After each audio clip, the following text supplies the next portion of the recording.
We've all played Kingdom Hearts 3, and for many of us, we felt like the ending was lacking something.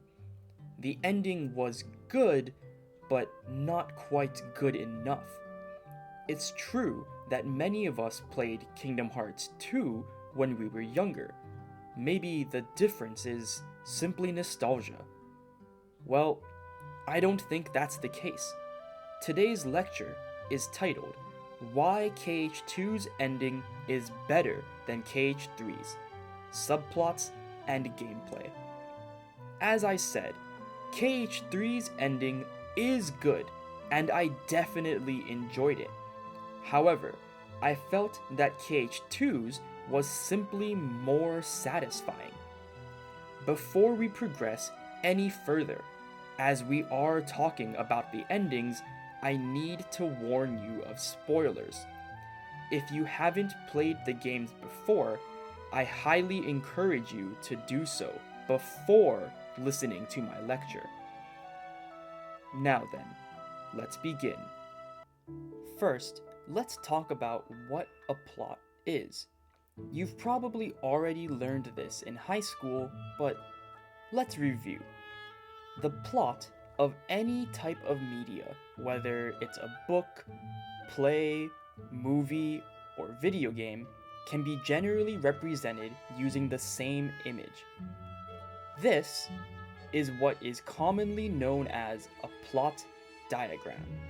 The x-axis measures the progression of the plot, while the y-axis measures the audience's excitement, or the tension during that portion of the plot.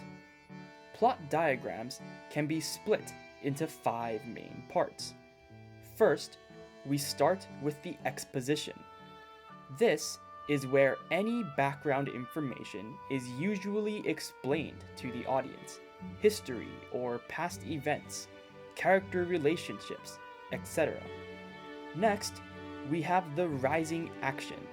In this section, the main conflict is introduced and the tension builds as we approach the climax.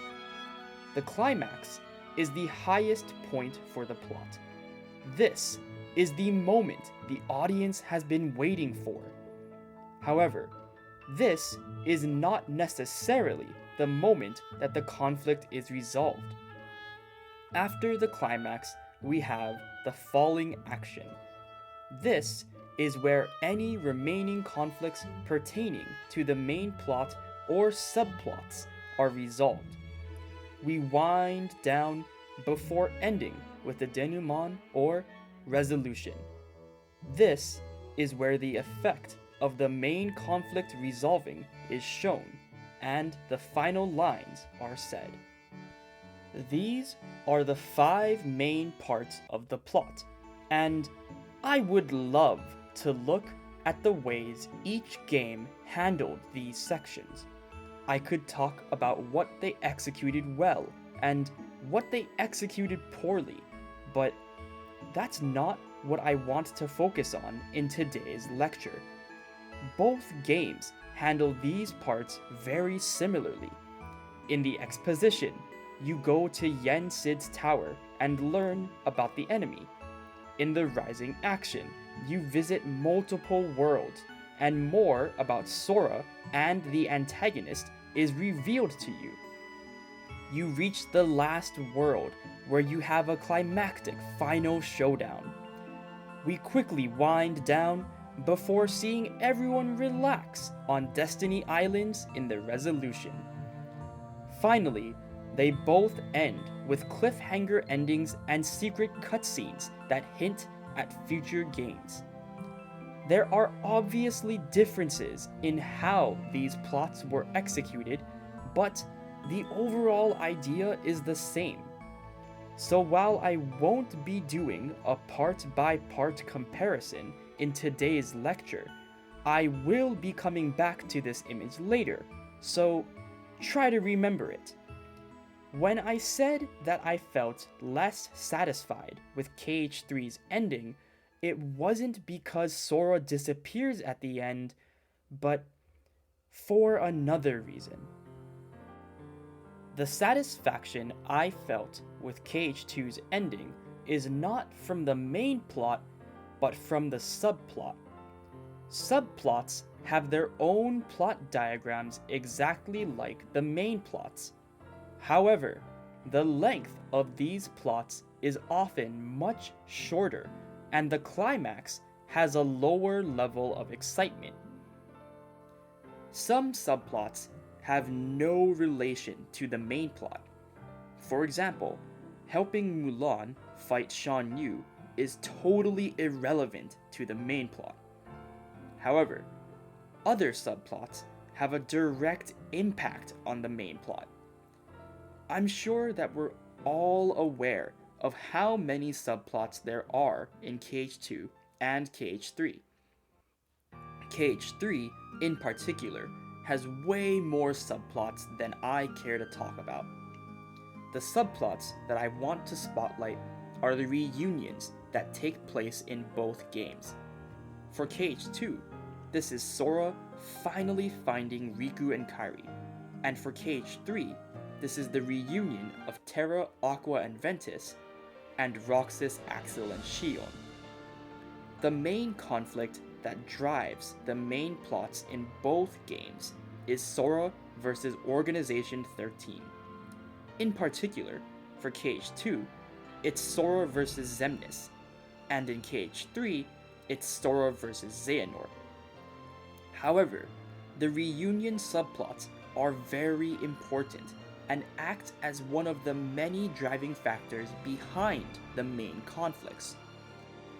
When we talk about entertainment, like books, movies, plays, video games, etc., we can usually analyze them under the same lens. What I mean is, we can look at things like dialogue and acting when experiencing these things. Details like word choice, body language, and voice acting play a big part in how we as an audience take in the scene. However, the one thing that video games provide to the audience that no other type of entertainment does is gameplay. The audience has an extra layer of immersion into the world. We get to interact with it. That extra layer is super important when designing a video game. If something really important happens in the story, then that usually affects the gameplay as well. Maybe there's a new ability unlocked or a new feature. Character growth in video games is not only about the character's maturity, but also their gameplay. This is why KH2's ending was so much better than KH3's. You may have already caught on, but I'm talking about when you get Riku as a party member in KH2. In KH2, the subplots and their progression directly impacts the gameplay of the game. In the Land of Dragons, Mulan reverting back to herself instead of pretending to be Ping unlocks new abilities for her. The subplot of that world impacts the gameplay in a meaningful way. The exact same can be said about Riku in the world that never was. At first, the reunion is nothing more than that. The player feels the excitement of finally having the Destiny Islands trio back together, but there is no change in gameplay. Riku does not help you in the next two boss fights. In the moment, that shouldn't have been a surprise to the player. Sora never got to team up with Riku in KH1 or Chain of Memories as an official party member.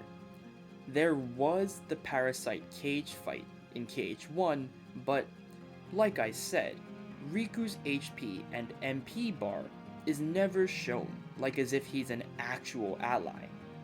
On top of that, Riku's presence in that fight is practically negligible, so there is no precedent set from previous games that would give the player a reason to expect Riku's addition as a party member.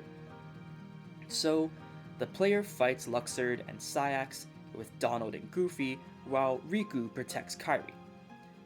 After progressing slightly further, Riku is finally added as a party member, and you get to use him in the next boss fight. Just kidding, the next boss fight is just Sora by himself. But, in the final boss fight, the one that matters the most, you have only Riku as a party member. Remember, the final boss fight is the climax of the main plot. Riku is only a party member for the climax. While not being able to fight with him during the first Xemnas fight is a little bit of a disappointment, having the climax be the only boss fight with Riku as a party member also puts more emphasis on his presence. The fact that you have to have Riku there makes it impossible for the player to avoid feeling the impact of the subplot. And Riku isn't just any ordinary party member either. Riku is unique. I don't mean as a character, I mean gameplay-wise. Riku is the only character in the game that has abilities outside of a limit that directly interact with Sora. Every party member has at least one limit that allows them to team up with Sora, but Riku possesses Dark Aura and Dark Shield, two abilities that are activated by Sora instead of by Riku himself. If Sora is finishing a combo, pressing the triangle button will activate Dark Aura, which commands Riku to shoot dark fireballs at the targeted enemy. If Sora is taking damage, pressing triangle will activate Dark Shield, which has Riku rush in and defend Sora. Goofy doesn't have an interactive triangle ability to shield Sora, even though he's the knight. Donald doesn't have a magic combo ability, even though he's the wizard. Riku's interactive abilities help to tell the player that Riku and Sora are a team. It's not a coincidence that only Riku has abilities outside of his limit that interacts with Sora. Their synergy is further emphasized during the final fight with Xemnas. If Sora gets captured by Xemnas, the player takes control of Riku instead and has to save Sora. If you do the reaction command against Xemnas, Sora and Riku team up to block his attacks.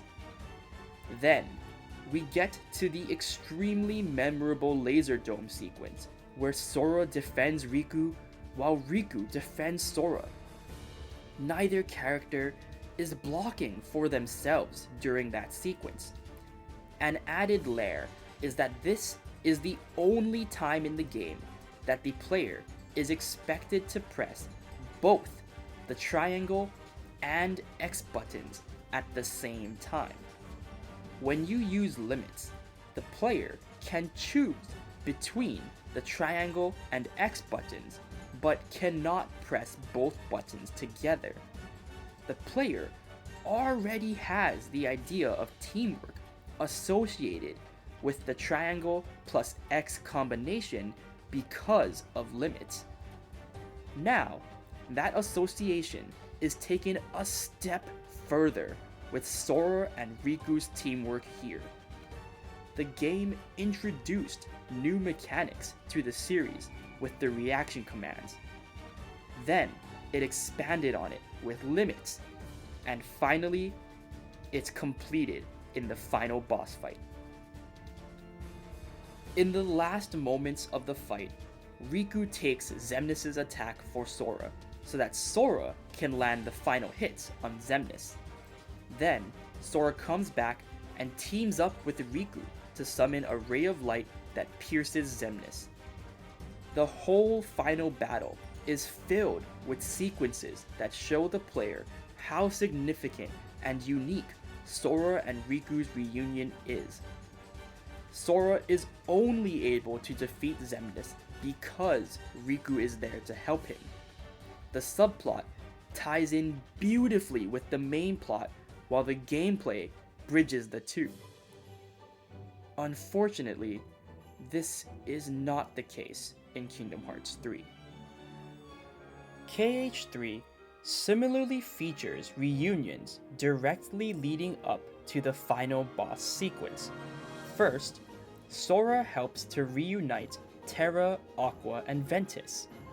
Then, Sora helps Roxas, Axel, and Xion.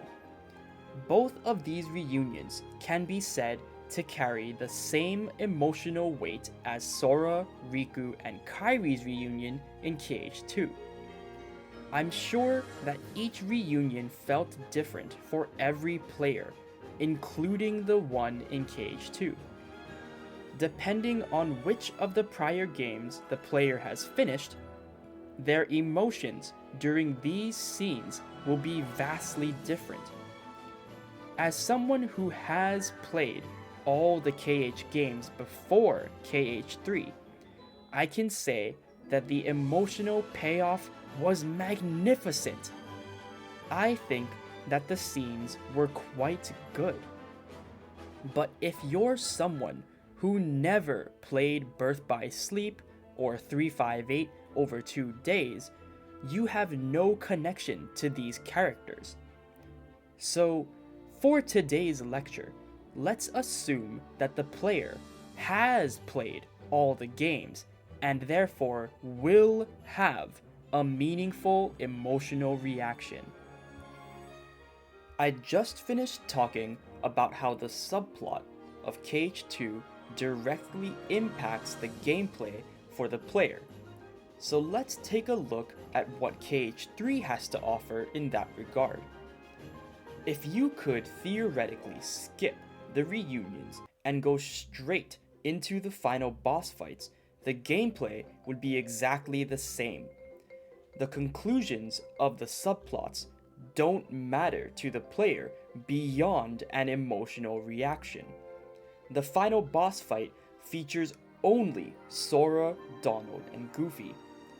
Gameplay-wise, it is nothing special because those two have been there for every boss fight before this one. You could even argue that it's less memorable than the fights that happened right before this because you got to team up with the other Guardians of Light. The boss fight does a good job of showcasing the different types of combat that were used throughout the game. There's a group fight section, one-on-one section, aerial combat section, and an underwater section. It's a good showcase, but there's no new iterations on the gameplay. There are no new abilities or mechanics that appear in this boss fight, let alone ones that are relevant to the subplots. Having only Sora, Donald, and Goofy in the final fight emphasizes their friendship, but it doesn't connect to the subplots. The subplots, main plot, and gameplay don't intertwine the same way that they did in KH2. So let's try and come up with some ideas on how to improve this. One idea is to have extra party members available for at least part of the final boss sequence. You could allow the player to choose 2 extra party members to take with them into the final fights. In previous worlds, we already saw that it's possible to have 4 allies fighting alongside Sora. So it would make sense for Sora to be able to choose 2 Keyblade Guardians to accompany him alongside Donald and Goofy into the final fights. We already fought alongside most of the Guardians moments before. They could have the same movesets from those scenes or slightly adjusted ones. Then, you have to include abilities that interact with Sora. All the party members Sora meets throughout the game possess situation command abilities that allow for 2 or 3 characters to team up. These are very similar to the limits in KH2. Having this kind of gameplay change would show the player what kind of importance the subplot carries, even if they don't know these characters. It would also show more interaction between Sora and the people he rescued. My second idea is much simpler. Give Sora access to a new ability right before the final fights. The Guardians of Light are all assembled. What if they gave some kind of extra power to Sora, Donald, and Goofy right before they enter Scala-Ad Kylum? Make the ability only usable in the last fights, and it could have memories of the trios from previous games flash or appear on screen in some way to emphasize the subplot's build-up and payoff. The way the memories appear could be similar to Peter Pan's limit in KH2, even if that is a little forced. Or you could try to harken back to the very start of KH3. Remember when you select what kind of ability growth Sora will have during the Dive to the Heart sequence? Use similar scenery, but have framed panels that show the memories of the trios instead of Sora's memories. Adding a simple ability like that would be a small change gameplay-wise compared to the previous idea, but it would be much easier to execute and still impact the gameplay in a way that reinforces the subplots. Let's go back to the plot diagram for a little bit. Remember how I said that any remaining conflicts pertaining to subplots are wrapped up in the falling action section? That doesn't mean that all subplots need to finish there. Most subplots are completed during the rising action. But the way that KH2's subplot impacts the gameplay allows it to have a smooth transition into a conclusion that happens during the falling action. After defeating Xemnas, Sora and Riku have a heart-to-heart conversation over the course of multiple cutscenes. KH3's subplot, on the other hand, is finished before the climax and never comes up again. The characters don't have any further voiced moments together. We don't get the same type of closure because we are left to guess at what was said instead of actually hearing it. If I were to include a separate line for the subplots of these two games on the same diagram as the main plot, it would look like this. KH2's subplot in red peaks before the climax, but doesn't fall away as quickly as KH3's subplot shown in blue. Because of the gameplay changes and the conversations between Sora and Riku at the end, the subplot stays extremely relevant through the end of the game. KH3's subplot, on the other hand, similarly peaks before the climax, but quickly becomes irrelevant. So you could say that KH3's story expects the main plot to carry all the tension for the player, while KH2's story has that come from both the main plot and the subplot.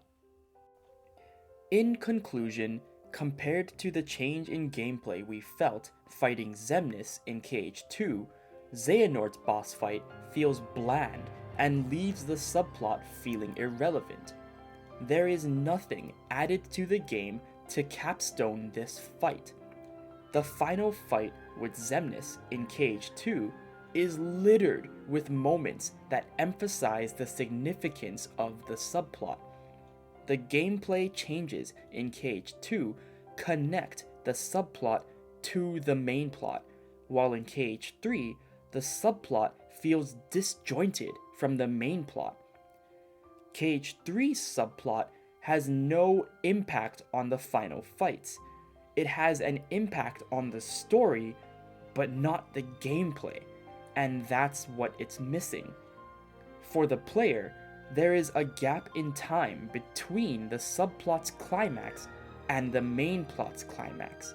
Without a gameplay element to bridge the gap between these two, it feels like the reunions didn't matter in the end. If Sora, Donald, and Goofy are enough to defeat Xehanort, why do we need the Guardians of Light there? In KH2, we felt the significance of the subplot in the final fight. We mashed the buttons to have Sora and Riku defend each other. We understood that Riku's presence was necessary for Sora's survival. In KH3, we didn't feel that from either of the trios. It's certainly true that the Guardians of Light kept the darkness back while Sora, Donald, and Goofy were fighting Xehanort, but we don't see that in the gameplay. Donald and Goofy did save Sora, and it was a very well executed moment, but that has nothing to do with the subplots. The climactic moment in KH2 is Riku and Sora's combination light beam. KH3's climactic moment is Sora, Donald, and Goofy's light beam. They're so similar, and yet feel so different. If KH3's subplots tied in better to the main plot and impacted the gameplay in a similar fashion to KH2, then it would have felt much more satisfying.